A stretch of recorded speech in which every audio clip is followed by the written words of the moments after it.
कोल्हारे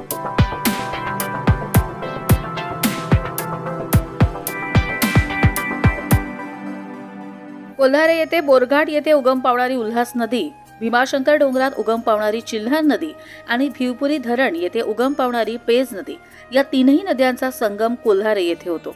त्यामुळे त्रिवेणी संगम म्हणून प्रसिद्ध असलेल्या संगमावर पांडवकालीन शिवमंदिर आहे। या पुरातन मंदिरात 2 दिवस महाशिवरात्रीचा सोहळा ग्रामस्थ मंडळांच्या वतीने आयोजन केले होते। सकाळी हबप ज्ञानेश्वरी घाटे यांनी शिवमहात्म्य सांगणारे कीर्तन सादर केले। त्यावेळी त्यांनी संतांची लाडकी लेक जनाबाई या ओवीनुसार कीर्तन सादर करताना भगवान शंकराची सर्व माहिती आपल्या कीर्तनातून दिली। त्यावेळी कोल्हारे विठ्ठल रखुमाई हरिपाठ मंडळ, कोळिवली परिसर वारकरी संप्रदाय मंडळ यांच्या वारकऱ्यांनी साथ दिली।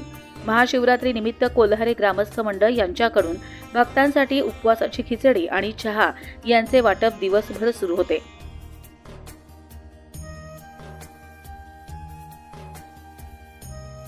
कर्जत लाईव्हसाठी नितीन पारधी, नेरळ, माथेरान।